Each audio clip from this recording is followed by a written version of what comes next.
c'est le changement climatique qui est causé par les émissions de gaz à effet de serre d'origine humaine. Et donc en premier lieu, on a un océan qui se réchauffe, et comme l'océan se réchauffe, il se dilate, et ça cause à peu près un tiers des 4 mm par an d'élévation du niveau de la mer qu'on observe aujourd'hui.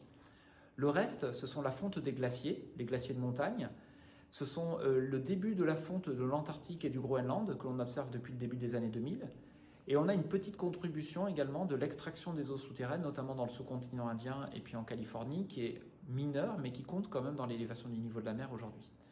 Localement, on peut avoir un sol qui s'enfonce ou au contraire un sol qui se rehausse, qui fait varier localement cette élévation du niveau de la mer. Donc typiquement, vous voyez qu'en France, on a eu une éruption d'un volcan sous-marin à Mayotte il y a à peu près 5-6 ans. Et bien, lors de cette éruption du volcan, en fait, l'île de Mayotte s'est enfoncée d'une vingtaine de centimètres. Alors pas partout 20 centimètres, pas partout à la même vitesse, mais on a une élévation du niveau de la mer qui est liée au fait que le sol s'est enfoncé.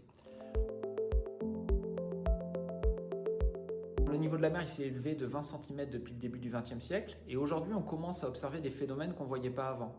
On voit en fait des submersions à marée haute qui sont liées par exemple tout simplement au fait qu'on a le niveau de la mer qui s'est élevé de 20 cm, on a toujours des marées hautes qui sont d'autant plus hautes que vous êtes en grande marée, etc. Et pendant ces grandes marées, des secteurs qui n'étaient pas inondés auparavant le sont désormais. Ça on l'a mis en évidence clairement en Guyane et on a beaucoup de suspicions dans beaucoup d'autres sites en fait.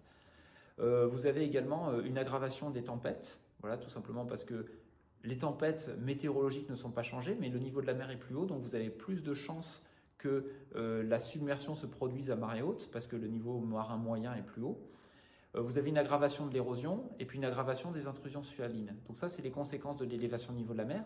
Et ce qu'il faut bien voir, c'est que pour le niveau marin, on est dans un cas très particulier parce que les glaciers de montagne, le réchauffement de l'océan, l'Antarctique, ce sont des objets qui réagissent très lentement au réchauffement climatique. En fait, on sait déjà aujourd'hui que le niveau de la mer va continuer à s'élever pendant des siècles.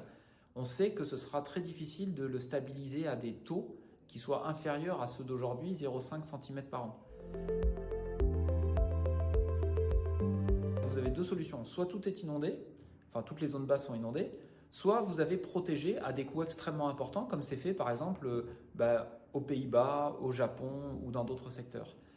Donc en fait, soit vous avez un mur, soit vous avez une inondation. Ça, c'est à long terme.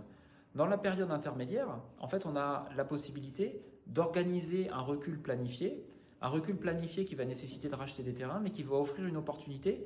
C'est celle en fait de restaurer des écosystèmes côtiers qui soient intéressants pour la biodiversité, qui soient intéressants pour le tourisme, et aussi longtemps que c'est possible, en fait, qui vont également servir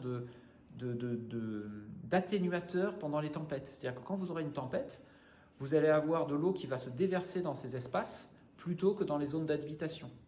Donc ça, c'est des solutions qu'on appelle solutions fondées sur la nature, qui présentent beaucoup d'intérêt pour l'adaptation côtière, au moins pendant quelques décennies. Et après, effectivement, on va aller vers des relocalisations beaucoup plus importantes, voire des protections massives, mais qui vont se faire à des coûts extrêmement importants.